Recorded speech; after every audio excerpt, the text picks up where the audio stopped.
I never imagined my story would begin with a phone call from the wedding venue itself.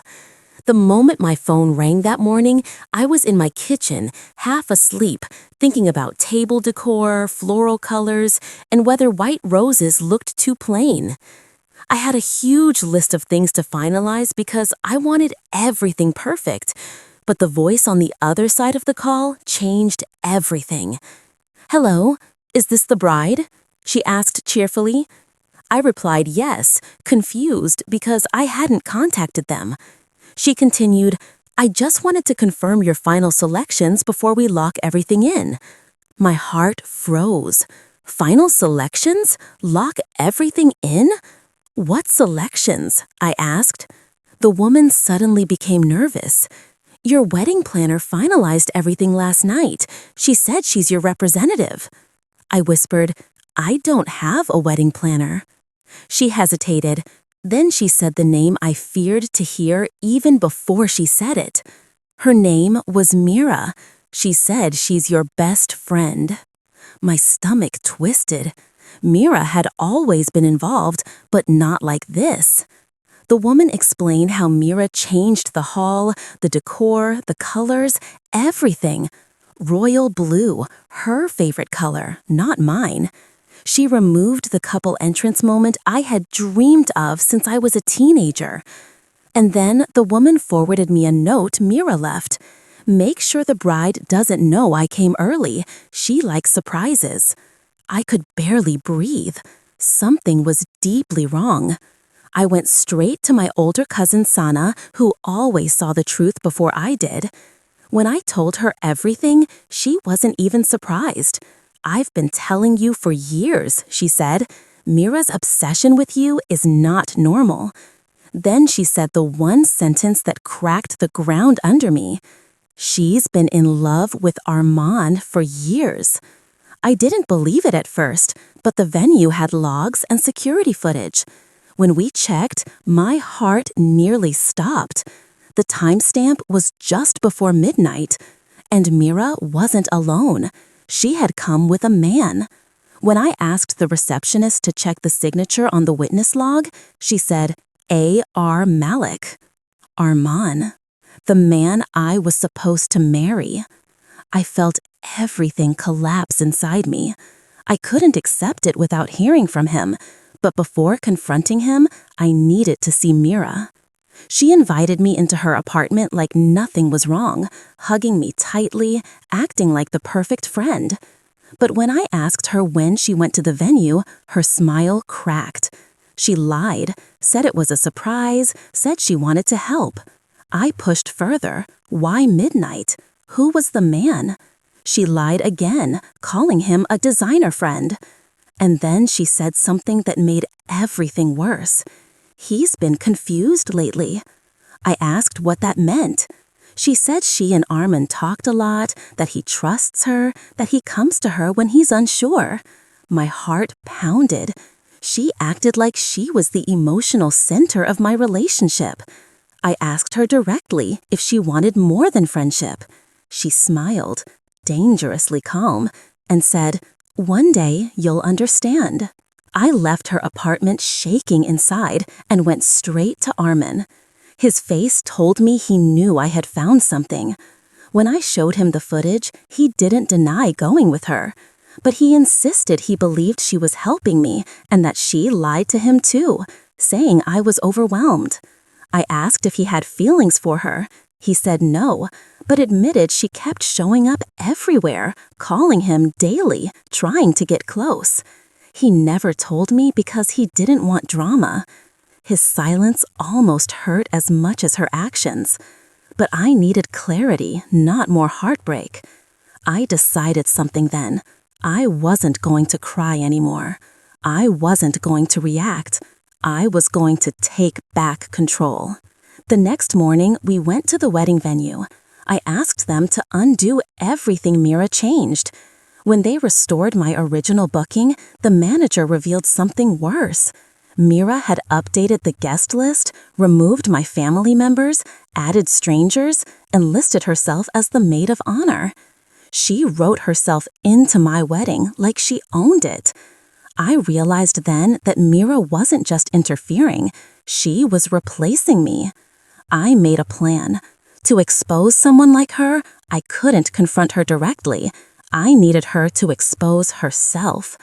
I texted her pretending nothing was wrong, and she invited me over with excitement like she was planning her wedding. When I went to meet her the next day, she had decorated her apartment with candles and music as if she were preparing for a romantic moment. She brought out a giant decorated folder, my wedding plan, except it wasn't mine at all. It had her handwriting, her colors, her vision. She spoke like she was my therapist, telling me I was fragile, that I didn't know what I wanted, that she knew what was best for me. She kept saying we instead of you. Then she showed me a cabinet full of envelopes, venue, photographer, decor, maid of honor speech, vow templates. And when I read the first line of her maid of honor speech, I always knew one day I would stand beside the man I care about the most. My hands trembled. I asked her directly if she loved him. She didn't hide anymore. She said yes. She said she loved him longer than I did, that she always expected the universe to give her this, that she planned the wedding at midnight because she wanted to experience planning a wedding with him. And then she said something that confirmed everything. If fate won't choose me, I'll choose myself. She saw my life as a mistake that she needed to correct. Before I could leave, Armin texted me urgently, "We need to talk now." When I reached his place with Sana, he told us Mira had come to see him earlier that day, crying, saying I was hiding things from him. She even showed him a secretly taken photo of me hugging an old college friend to make me look suspicious. That's when I knew this wasn't jealousy anymore. This was a woman losing control of a fantasy she'd been building for months. And the only way to stop her was to make her reveal her truth in front of everyone. I decided to set the trap at the wedding rehearsal. I knew Mira well enough to know she couldn't resist an audience. If she believed she was one step away from her fantasy, she would break open. And she did. She arrived late, dressed in a white dress, and walked down my aisle as if she were the bride. She told the entire room she loved Armin, that she thought the wedding was supposed to be theirs, that she had been planning it for months. Armin shut her down in front of everyone, saying he never loved her. When she realized her fantasy was publicly destroyed, she broke. She screamed that I didn't deserve him, that she should have been chosen, that she had only been correcting my life. In that moment, I understood something important. She didn't want Armin. She wanted the feeling of being chosen. She wanted to be the hero in a story where she was never meant to be cast. And when her fantasy collapsed in front of everyone, her power did too. She left the rehearsal in tears, escorted out by staff, and I finally felt the weight lift from my chest. Not because she suffered, but because the truth was no longer hiding. When Mira was escorted out, the rehearsal hall was silent in a way that felt unnatural. People looked at each other, unsure if they should comfort me, confront Armin, or simply pretend they hadn't just watched a complete emotional explosion from the woman I once called my best friend. For a moment, I couldn't move. I wasn't frozen because of fear or pain. I was frozen because everything I suspected, everything I feared, everything I pieced together in the last few days had unfolded in front of everyone's eyes. And there was nothing left to hide. Armin stepped toward me slowly, like he wasn't sure if he had the right. His voice was barely a whisper when he said, "I'm so sorry. I should have shut this down earlier. I should have protected you better." I looked at him, at the regret in his eyes, the guilt sitting heavily on his shoulders. I didn't need a perfect man. I needed an honest one. And in that moment, he was.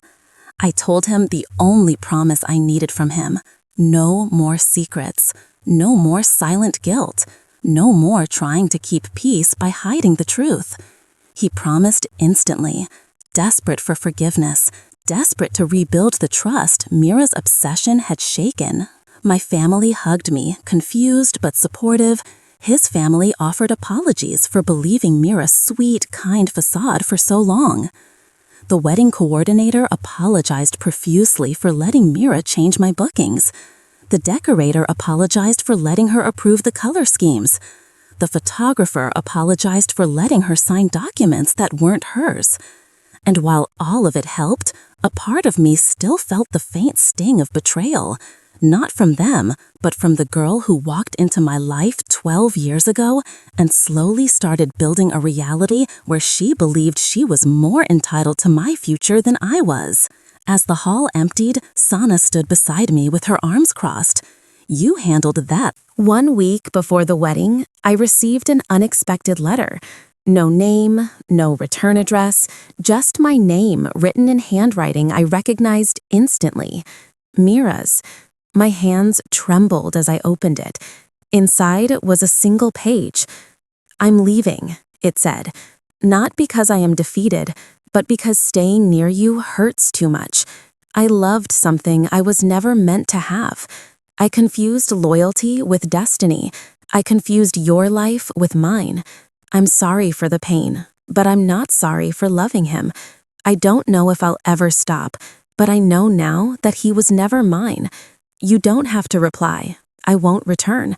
I hope your wedding gives you the peace I couldn't give myself." There were tear marks on the page. I didn't know what to feel. Anger? Sadness? Closure? Maybe everything at once. I folded the letter and put it away. Not to remember her, but to remember what blind trust can cost. The wedding day arrived with soft sunlight and a calm breeze. As I stood in my dress, my real dress, chosen by me, for me, I felt something I hadn't felt in weeks: peace. My parents were emotional, my friends excited, my family buzzing with happiness. The ceremony hall was filled with warmth, laughter, music, love that felt real. As the doors opened and I stepped into the aisle, every eye turned toward me, but my eyes only searched for Armand's. And when I saw him, standing at the end, expressions soft, eyes filled with emotion, I knew I had made it through something bigger than betrayal. I walked down the aisle with steady steps. This time, no one was pretending. No one was replacing me. No one was rewriting my life. This aisle was mine. This moment was mine. This future was mine. When Armand took my hands, he whispered, "You look like everything I ever hoped for." And for the first time since the nightmare with Mira began, my tears weren't born from pain. They were born from the quiet, steady realization that I chose myself first, and because of that, everything else fell into place. We exchanged vows, simple, honest, emotional. When the ceremony ended and applause filled the hall, I felt something settle inside me. Not victory, not triumph, peace.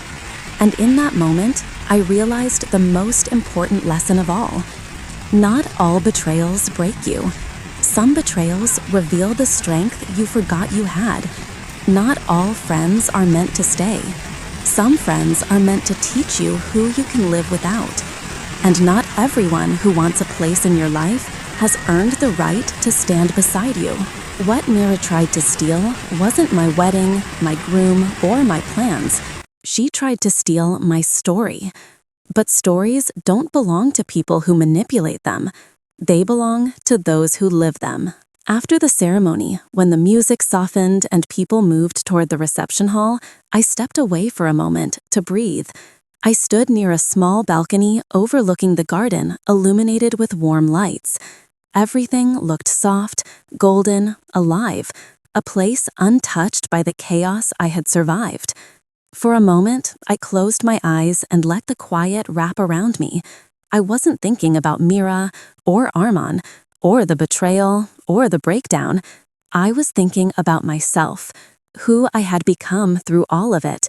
I wasn't the same woman who answered a phone call in the kitchen days ago, excited about table decor and flower samples. That woman had no idea her best friend was quietly rewriting her life. She had no idea she would soon watch her closest friend fall apart in front of everyone. She had no idea she would have to rebuild trust piece by piece. But that woman survived, and she grew. A soft voice pulled me from my thoughts. "There you are," Armin said, stepping beside me. He slipped his hand into mine gently. I didn't pull away this time.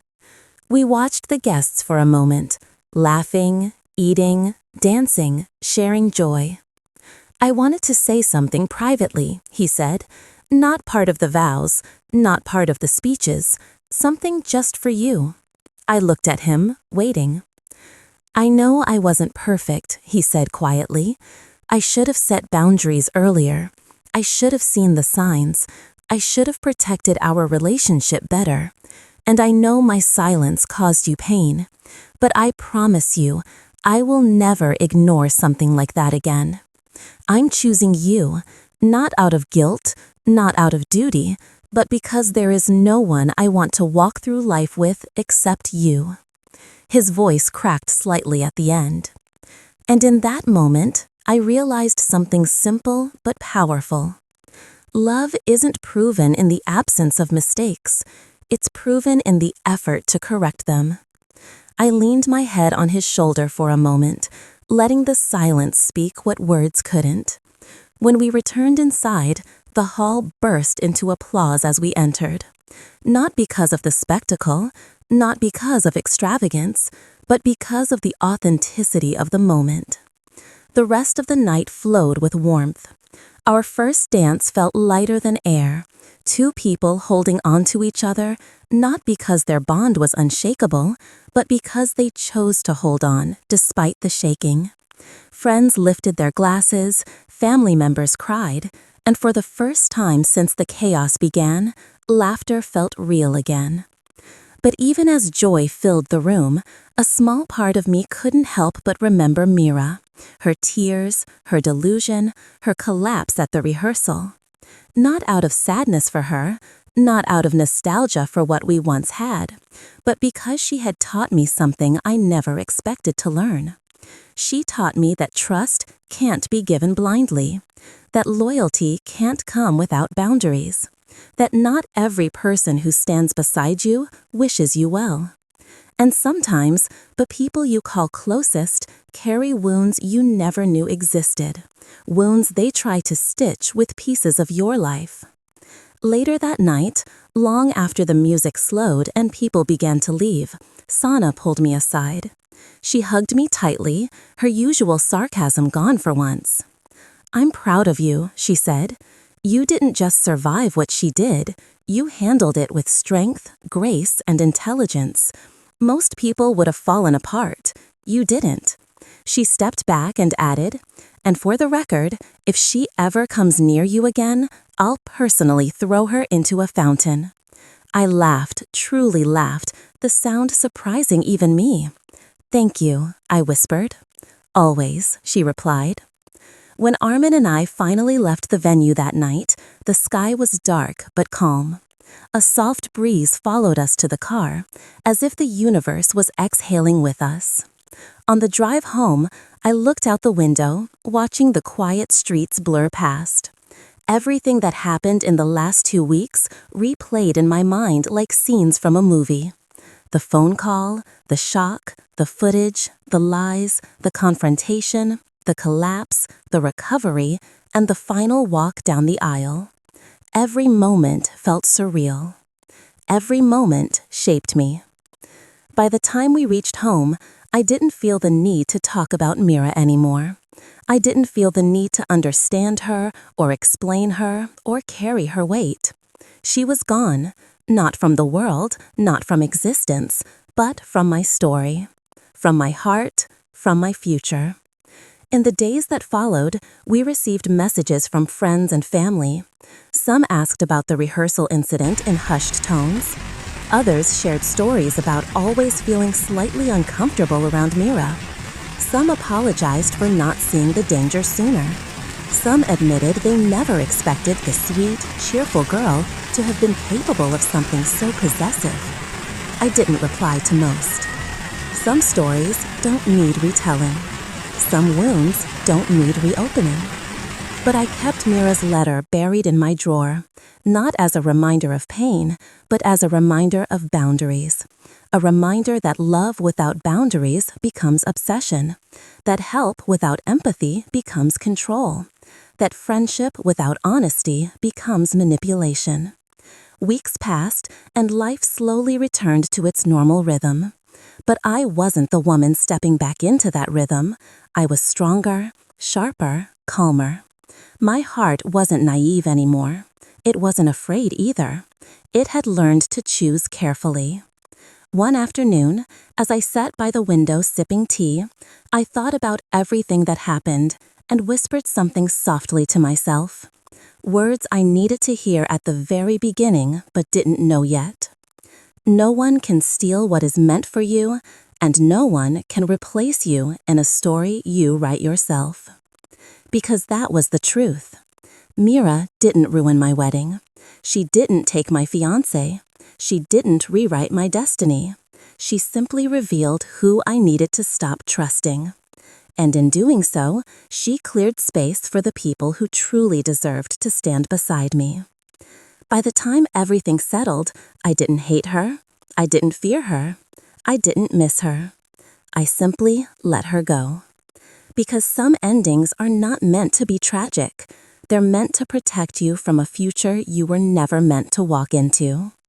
And as I moved forward, with the man who chose me, with the peace I